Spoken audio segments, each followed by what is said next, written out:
Alors, salam alaikum, bonjour. Donc, la deuxième partie de la leçon de révision de chimie. Donc, grand 6, concentration massique, Cm, concentration molaire, C. Premièrement, concentration massique. Donc, lorsqu'on dissout, lorsqu'on dissout, on dissout dans l'eau pure,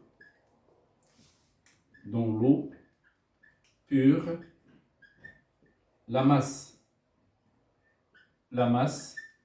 petit m, d'un corps solide, liquide ou gazeux, on obtient une solution de volume Vs. On obtient une solution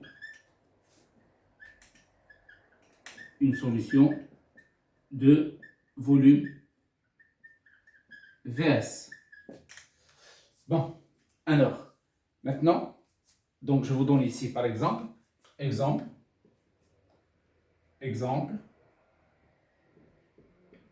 nous avons, on va dissoudre Fe, Cl3.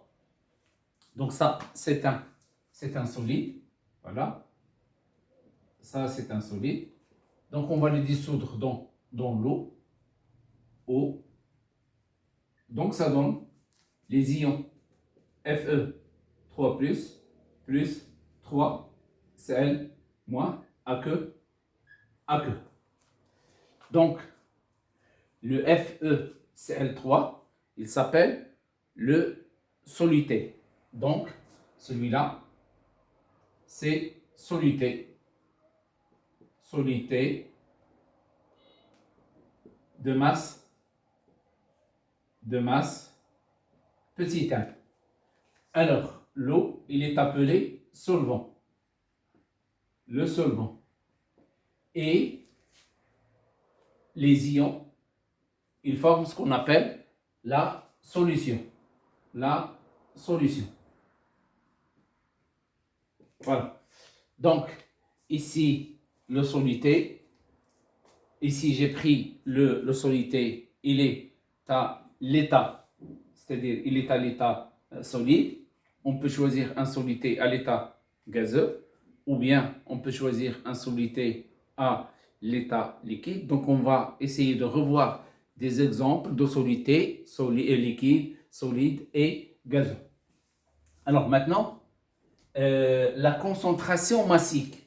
La concentration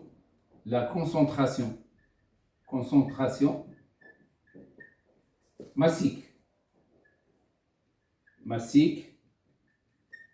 Alors, est donnée par la relation suivante. Donc, il est égal à quoi? Est égal à la masse du soluté divisé par la masse de la solution.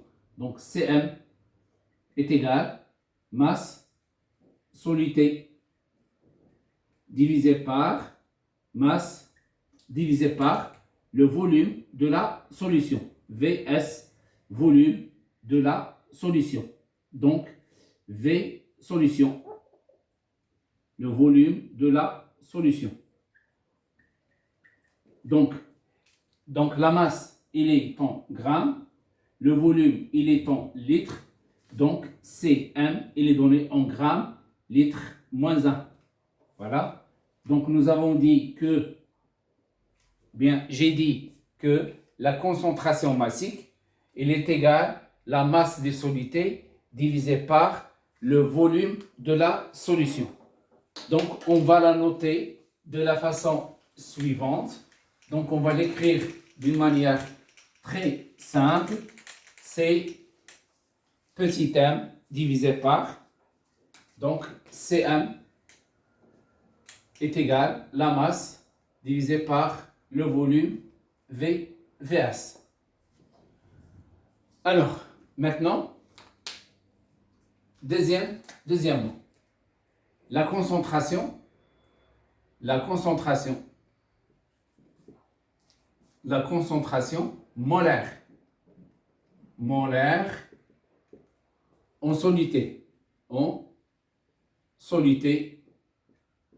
Donc la concentration molaire en soluté, donc notez grand C. Donc la concentration molaire en soluté, il est appelé aussi, il porte le nom de concentration molaire de la solution. Donc il porte le nom, elle s'appelle aussi, elle s'appelle aussi la concentration de la solution. De la solution. Bon, donc, par définition, la concentration de la solution, il est noté C. Donc, celle-là, elle est notée Cn, celle-là, c'est C, est égale à la quantité de matière du soluté, N soluté, divisé par volume, solution. Alors, pour simplifier, on va la noter tout simplement par N divisé par VS. Donc, cette concentration, il est donné en N, il est en mol, le VS, il est en litres, donc son unité, c'est mol par litre, ou bien mol, litre, moins 1. Donc, mol par litre, ou bien mol, litre, moins 1.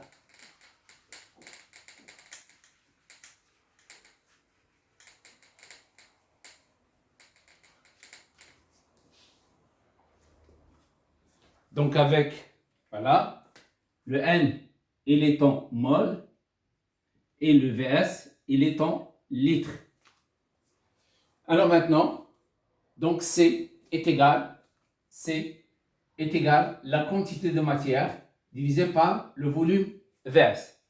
Alors on va essayer de trouver une relation mathématique entre la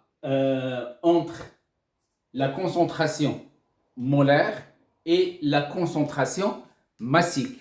La relation mathématique entre la concentration. Donc troisièmement, relation entre Cm et C. Vous allez constater qu'on va travailler beaucoup avec la concentration, avec le C, d'accord? Donc, on va travailler avec le C, mais de temps à autre, je vais vous donner la concentration massique et il faut connaître la relation entre les deux, c'est-à-dire il faut la connaître d'une façon rapide et simple. Donc, nous avons le C est égal à N divisé par VS. D'après celle-là, je cherche N. N est égal à C fois VS. N est égal à C multiplié par VS. On sait que, deux points, la quantité de matière, elle est égale à la masse divisé par la masse molaire. Donc, nous avons la quantité de matière égale à C fois VS, la quantité de matière égale à la masse sur la masse molaire. On déduit que M sur grand M est égal à C fois VS.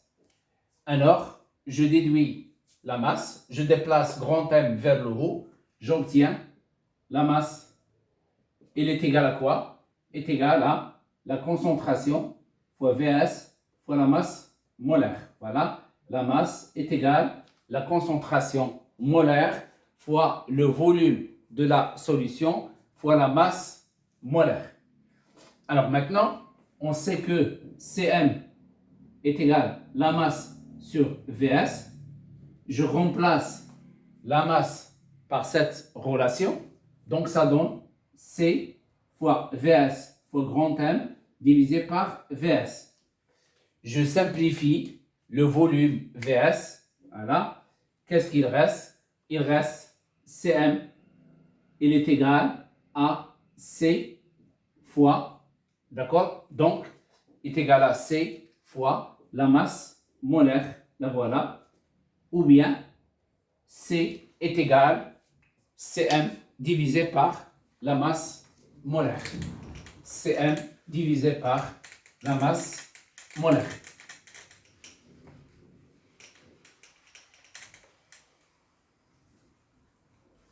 Donc, je peux aussi écrire la concentration C. Voilà, la concentration C est égale Cm divisé par grand M, la masse molaire. Voilà, celle-là, elle est en grammes par litre. Celle-là, elle est en mol. D'accord? Elle est en grammes par mol. Grammes par mol. Donc, j'obtiens le C. Il est en mol par litre.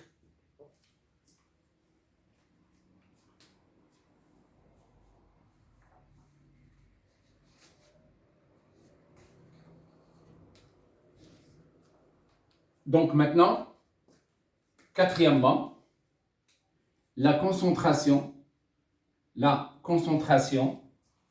d'une espèce chimique.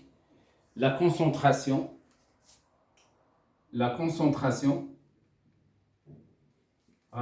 d'une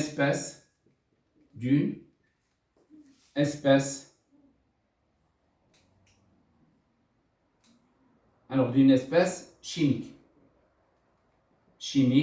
On va la noter grand X. Donc, nous avons une espèce chimique X qui se trouve en solution. Donc, X est une espèce chimique,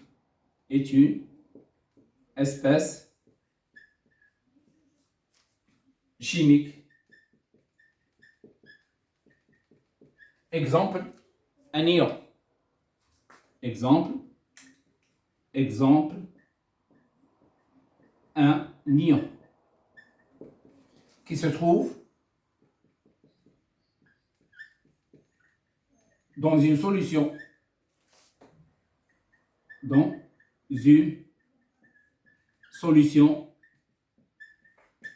de masse, de volume Vs. Donc, par définition, la concentration de X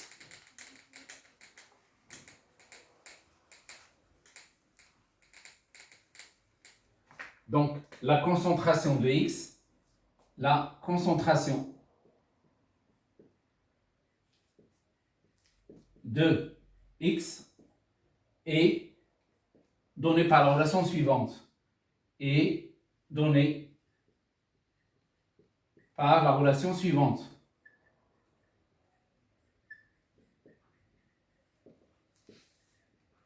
Bon, alors, donc on va la noter par crochet. Voilà, la concentration d'une espèce chimique, il est noté par crochet X. Il est égal à quoi? C'est égal à la quantité de matière de X divisé par le volume Vs. Voilà, la quantité de matière de X divisé par le volume. La quantité de matière, elle est toujours donnée en mol. Le volume, il est donné en litres. Et la concentration, il est donné en mol par litre ou bien en mol, litre moins 1.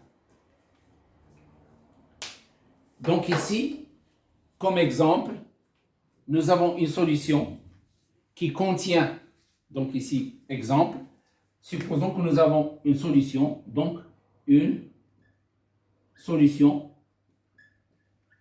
de volume Vs contient les ions. Alors, par exemple, une solution qui contient les ions SO4 et, par exemple, les ions AN3+. D'accord? AC.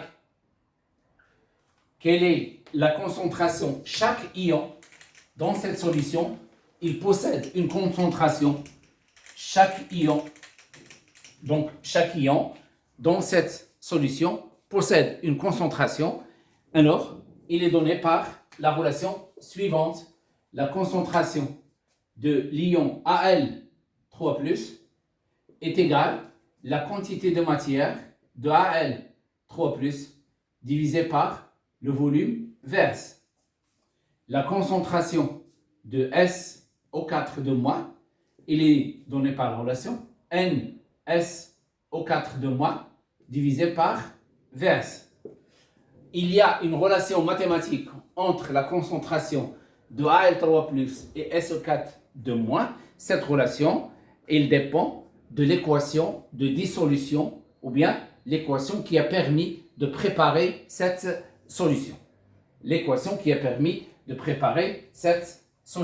Donc ici, on va donner exemple. Donc, on prépare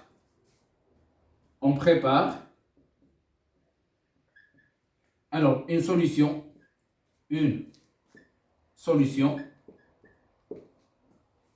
alors de sulfate d'aluminium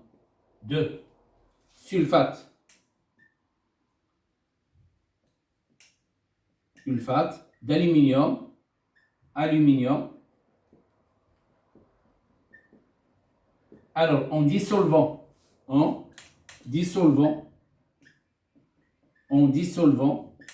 la masse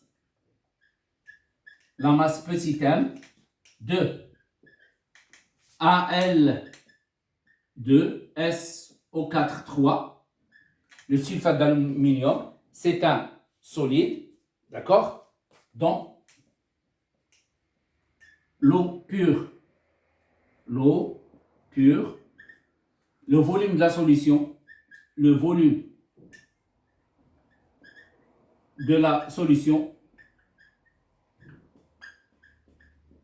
est verse.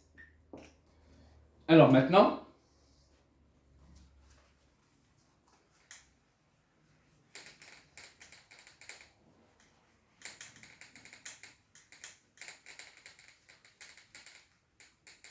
l'équation de la dissolution.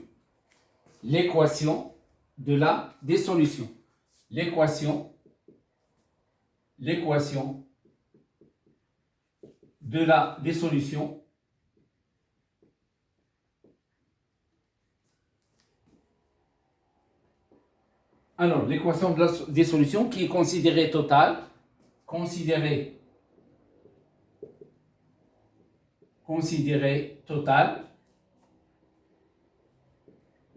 et 2 points. Alors, nous avons le Al2SO4,3, l'eau. Donc, l'eau, il va dissocier les cristaux de Al2SO4,3, il va les dissocier. Donc, il va donner l'ion Al3+ plus l'ion SO4 de moins. Alors, le nombre d'ions Al3+, c'est 2. Voilà ici, c'est 2. Et le nombre d'ions SO4 de moins, c'est 3. 3, voilà, à que. Donc, nous avons ici 2 Al3+, plus 3 SO4 de moins. Donc ici, 2 fois 3, c'est 6. 3 fois 2, c'est 6. Donc, la solution est électriquement neutre. Donc ça, c'est le solité et ça, c'est la solution. Alors maintenant, quelle est la relation entre, donc je donne ici la concentration de l'ion Al3+, la concentration de Al3+, il est égal à la quantité de matière de Al3+, divisé par le volume de la solution. La concentration de SO4 de moins, elle est égale à la quantité de matière de SO4 de moins divisé par le volume de la solution. Maintenant, la concentration de la solution, C, elle est égale à quoi? Est égale, la masse est égale à la quantité de matière du soluté N du soluté, c'est Al2SO4, voilà, 3, divisé par le volume de la solution. Donc là, c'est la concentration de l'ion Al3+, la concentration de l'ion SO4-, et celle-là, c'est la concentration de la solution. Avec la quantité de matière du soluté, elle est égale à la masse sur la masse molaire. Donc, il est donné par, avec la quantité de matière de Al2SO4, 3, il est donné par la masse de Al2SO4, 3, divisé par la masse molaire de Al2SO4, 3. Voilà. Bon, maintenant, il y a une relation mathématique entre la concentration de Al3+, la concentration SO4-, et la concentration molaire. Donc, on démontre que deux points. Donc, cette relation-là, puisque la réaction est totale, à l'aide d'un tableau d'avancement, on peut démontrer que la concentration de Al3+ divisé par la concentration de Al3+ divisé par le coefficient 2 est égal à la concentration de SO4 divisé par le coefficient C3 est égal à C. Donc, d'après celle-là, qu'est-ce que je peux déduire? Je peux déduire que la concentration de Al3+ est égale à 2 fois C, est égale à 2 fois C, et la concentration de SO4 est égale à 3 fois C. Donc, ça devient une propriété pour une réaction de dissolution qui est totale. La concentration, c'est-à-dire lorsque Al2SO4 se transforme totalement en ion Al3+ SO4 alors la concentration de Al3+ divisé par 2 est égale à la concentration de SO4 divisé par 3, alors est égale à C, et d'après celle-là, je peux déterminer la concentration de l'ion Al3+, c'est 2 fois C, la concentration de SO4 c'est 3 fois C, on calcule la concentration de la solution par la quantité de matière du soluté divisé par le volume Vs, et la quantité de matière du soluté est égale à la masse du soluté divisé par la masse molaire du soluté.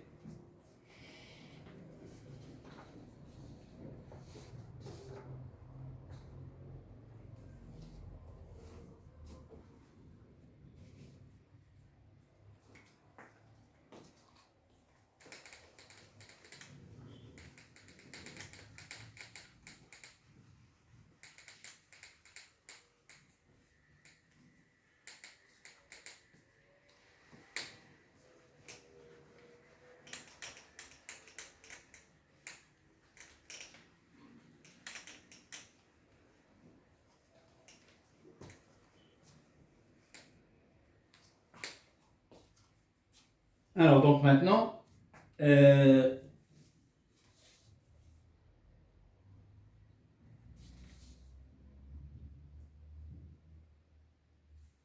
grand SAT, 5, 6, 7, voilà. Alors, grand SAT, le pourcentage massique. Le pourcentage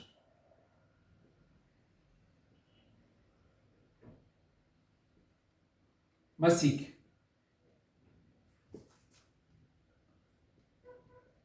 Donc, le pourcentage massique, il est noté P. Donc, le pourcentage massique.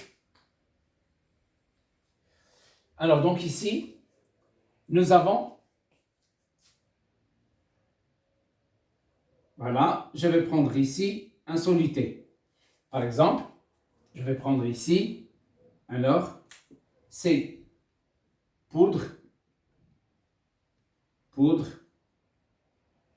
de FeCl2. Je vais prendre aussi un bécher dans lequel je vais mettre ici de l'eau. Donc, nous avons de l'eau. Donc, poudre de FeCl2 de masse, petit m. D'accord? J'ajoute la poudre à l'eau et je vais agiter. Après agitation,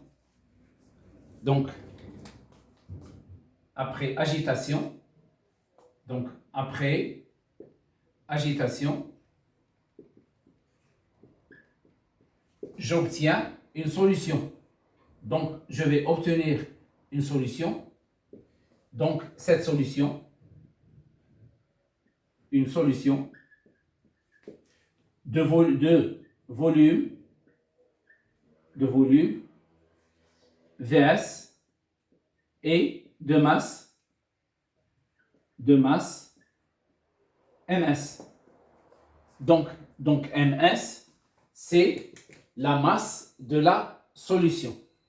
Donc, lorsque je dissous le FeCl2 dans l'eau, alors il se transforme les ions Fe de plus, AC, plus les ions Cl-, deux ions Cl-, AC.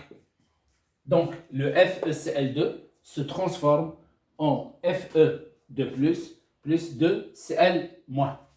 Alors, maintenant, nous avons la masse de la solution.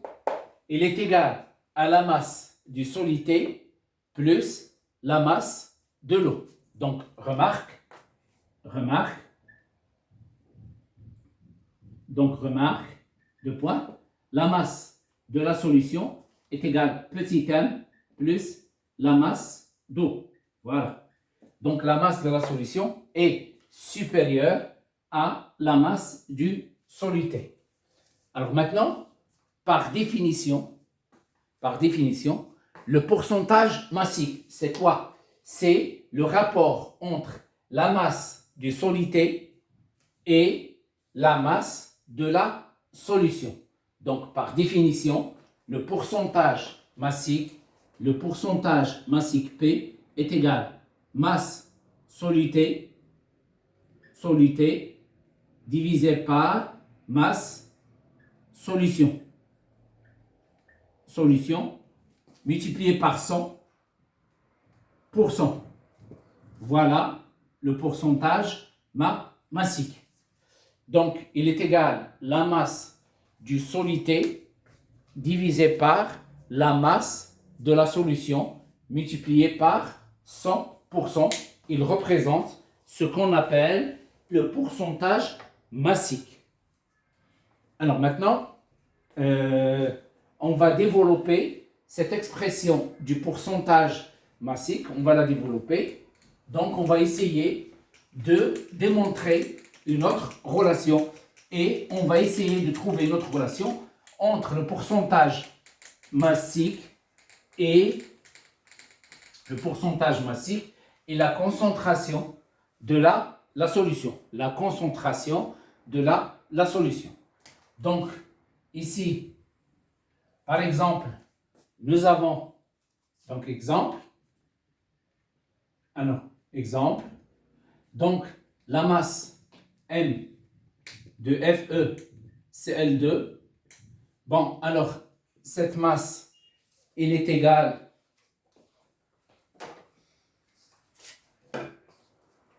je vous donne ici une valeur.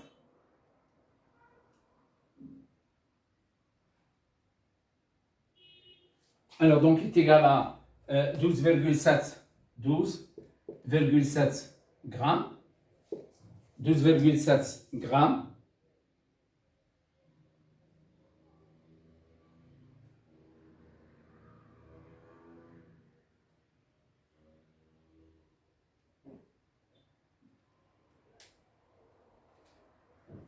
Et nous avons la masse de la solution, MS, elle est égale à 50,8 grammes.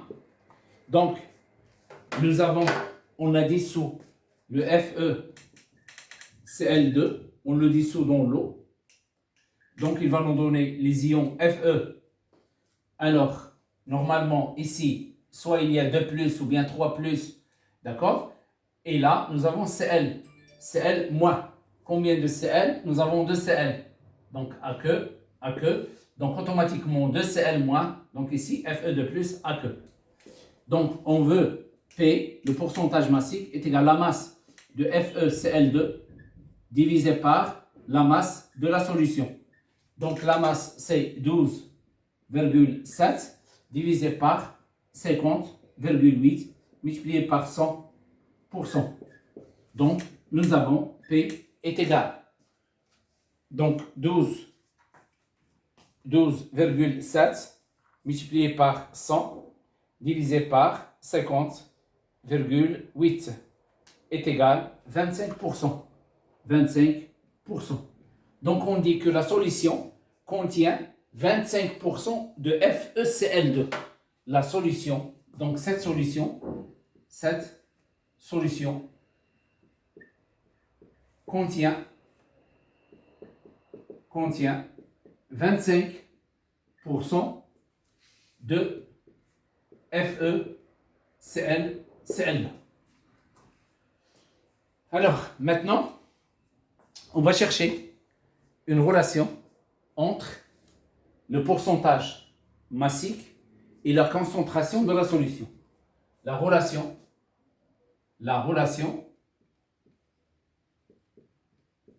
entre P, le pourcentage massique,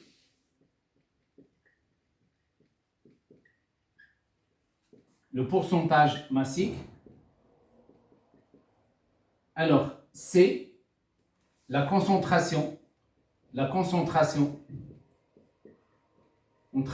molaire de la solution. Ou bien on l'appelle aussi la concentration molaire en soluté. Et ρ, la masse volumique.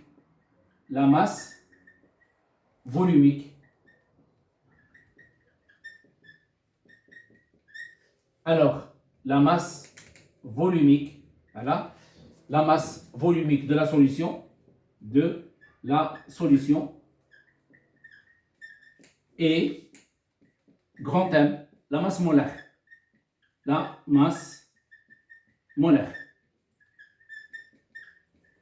Donc on va chercher quelle est la relation entre P, le pourcentage massique, C, la concentration molaire de la solution, ρ, la masse volumique de la solution, et grand M, la masse molaire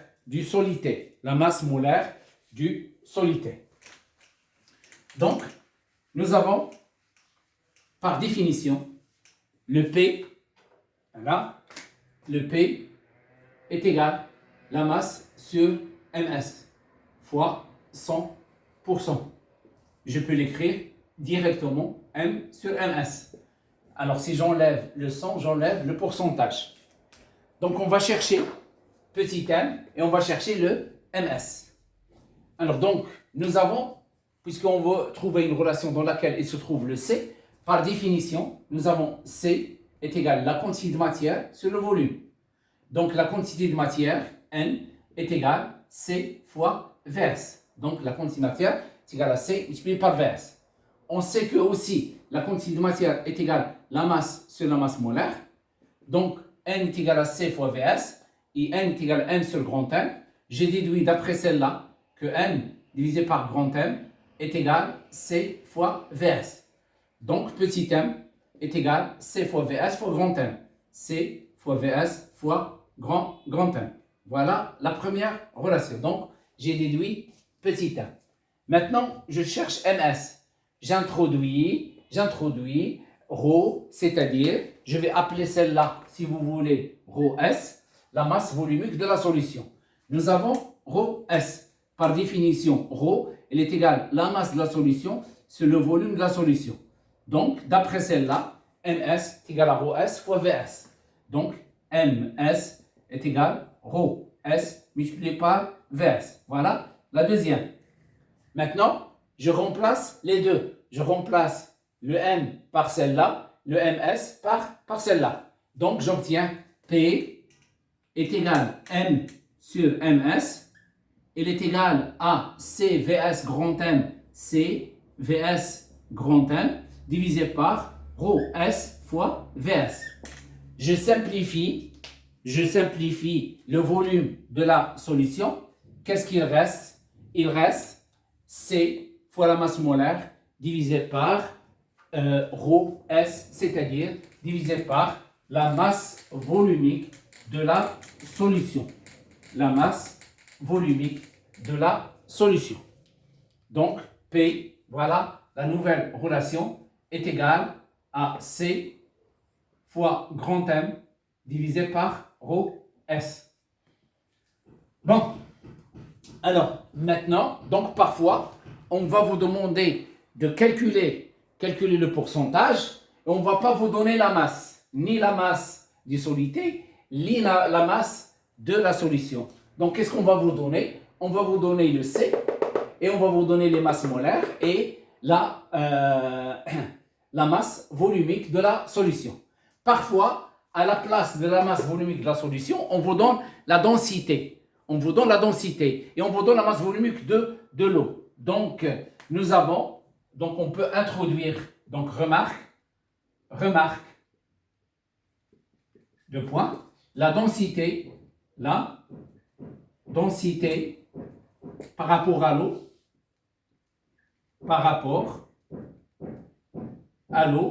la densité par rapport à l'eau et deux points, petit d qui est égal ρ de la solution divisé par ρ de l'eau. Voilà. Donc, d'après celle-là, je déduis ρ de la solution est égal à d fois ρ de l'eau. ρ S est égal à d fois ρ de l'eau.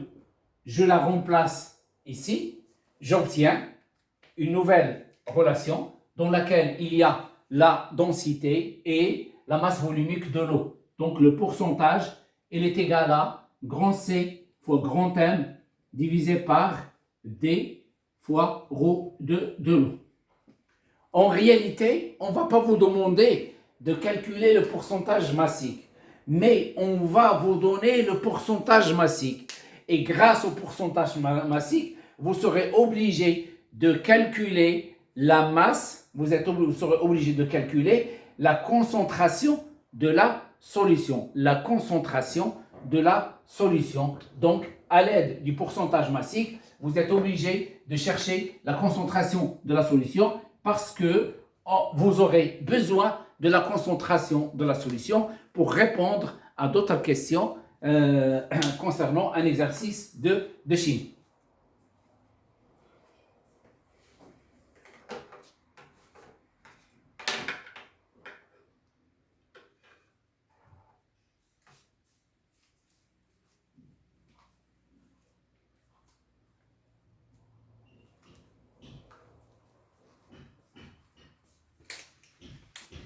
Donc, maintenant un autre paragraphe.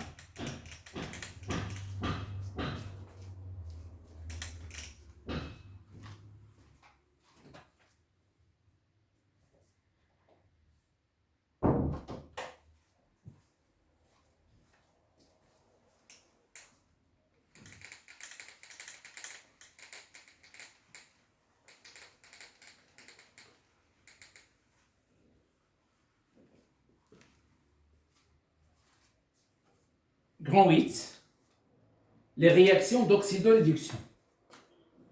Réaction d'oxydoréduction. Réaction d'oxydoréduction. Réduction. Alors, les réactions d'oxydoréduction. Donc, petit 1, c'est définition. Petit 1, définition. Définition. Donc, on va essayer de donner la définition d'une réaction d'oxydoréduction, d'une réaction d'oxydation, d'une réaction de réduction, d'un oxydant d'un réducteur. On va définir le couple oxyde et on va essayer de savoir comment on peut écrire les demi-équations d'oxydoréduction et l'équation bilan de cette réaction. Donc, je vais me baser sur une expérience qui est très simple, d'accord? Donc, je vais prendre l'acide nitrique, voilà, l'acide nitrique.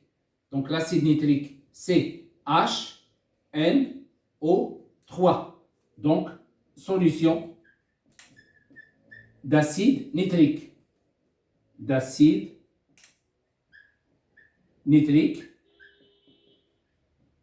Bon, et je vais prendre un autre bécher et dans cet autre bécher, je vais mettre ici des petits morceaux de cuivre ou bien des émails de cuivre. Donc nous avons ici le cuivre. Le cuivre, voilà, CE. Donc je vais prendre une masse. J'ajoute la solution d'acide nitrique. Alors, une fois j'ajoute la solution d'acide nitrique, après une durée qui est très très courte, voilà, qu'est-ce qu'on va constater? On va constater qu'il y a réaction instantanée entre l'acide nitrique et le cuivre. On va constater la formation d'une solution bleue. Alors, solution bleue, voilà, une solution bleue, et on va constater la formation de fumée. Alors là, c'est une fumée brune, roux. D'accord?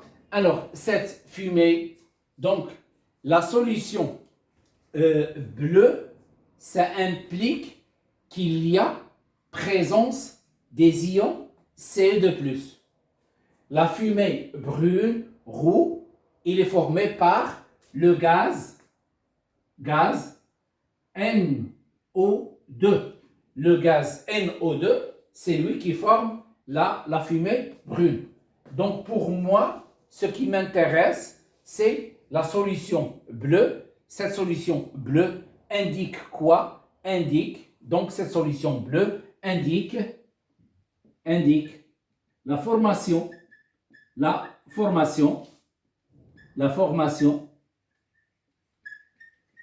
des ions Cu2+, AC. Donc ici, il y aura formation des ions Cu2+, AC qui vont se former et qui donnent à la solution cette couleur bleue. Bien sûr, il y a formation des ions Cu2+, d'accord? Et il y a formation de d'autres ions, par exemple les ions NO3 et NO3-.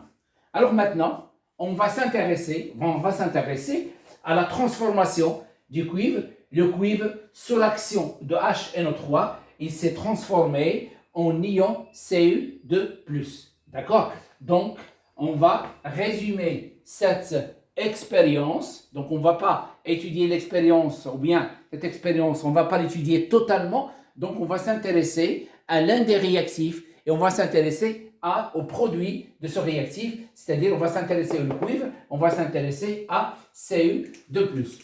Donc, au cours de cette réaction, alors, le cuivre se transforme sous l'action de HNO3 en Cu2+. Donc, le cuivre,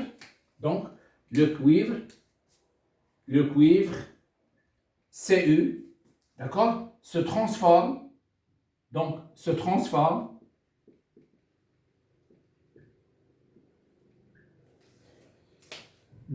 le cuivre se transforme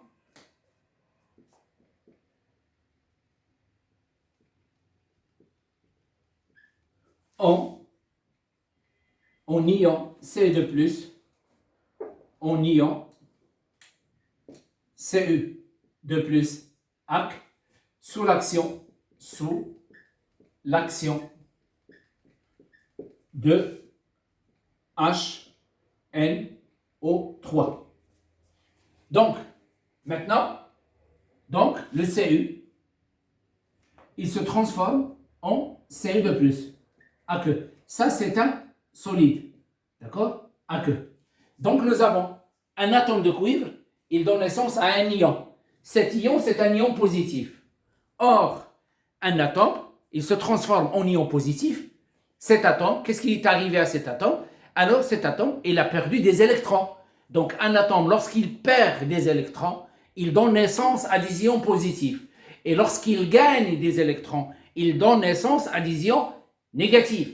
Donc, ici, puisqu'il y a formation des ions positifs, ce qui implique que le cuivre a perdu des électrons. Donc, ici, il a perdu combien d'électrons? Il a perdu 2 électrons plus 2 électrons. Alors, maintenant, cette réaction, elle est appelée, donc, cette réaction-là, elle est appelée la réaction, c'est une réaction d'oxydation. C'est une oxydation. Oxydation. Et le cuivre est un réducteur. Est un réducteur. Donc, au cours de cette réaction, le cuivre a perdu 2 électrons.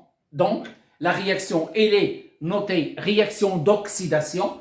Donc, par définition, la réaction d'oxydation est une réaction au cours de laquelle une espèce chimique, ici par exemple le cuivre, perd un électron ou 2 ou 3.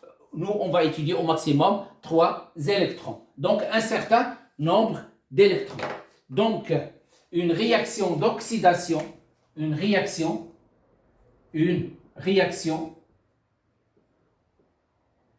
d'oxydation est une réaction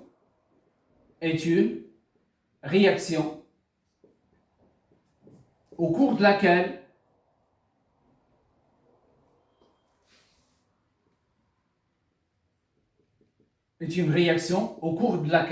une espèce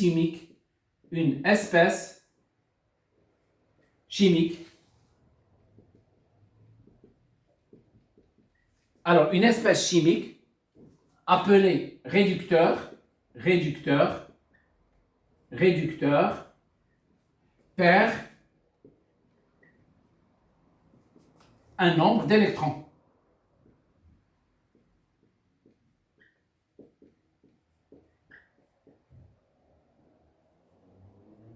Un certain nombre d'électrons. Perd un certain nombre d'électrons. Alors maintenant, donc, on a parlé, le Cu, c'est un réducteur, ou un réducteur, il subit quoi? Il subit une réaction d'oxydation. Un réducteur subit une réaction d'oxydation. Une oxydation, c'est une réaction au cours de laquelle une espèce chimique appelée réducteur, alors perd un certain nombre d'électrons. Donc, on a parlé maintenant de l'oxydation. Alors maintenant, deuxième expérience. Alors, deuxième expérience.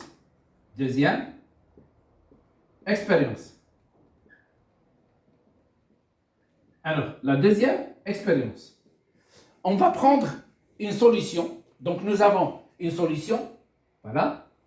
Je vais prendre ici une solution. Donc, cette solution-là, c'est une solution qui contient les ions Ce2+. Une solution qui contient les ions Ce2+.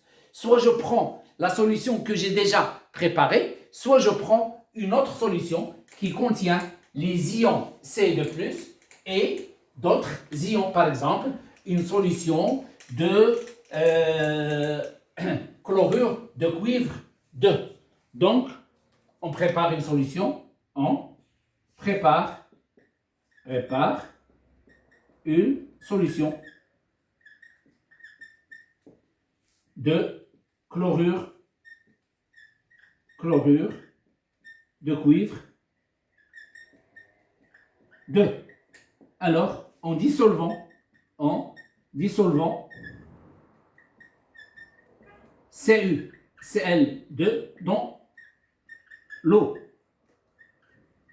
Le CuCl2, c'est un solide dans l'eau. Donc on prend le CuCl2, c'est un solide, c'est un cristal. Donc dans l'eau, on obtient une solution qui contient les ions C2+, plus 2 Cl- aqueux. Donc 2 ions Cl- et un ion C2+.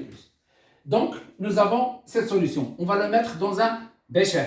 Voilà le bécher qui contient cette solution. Donc il contient le Cu2+, alors 2 Cl- aqueux. Voilà, cette solution est une solution bleue. Et qu'est-ce qu'on va introduire? On va introduire dans cette solution une lame de zinc. On va introduire dans cette solution une lame de zinc. Donc, on introduit dans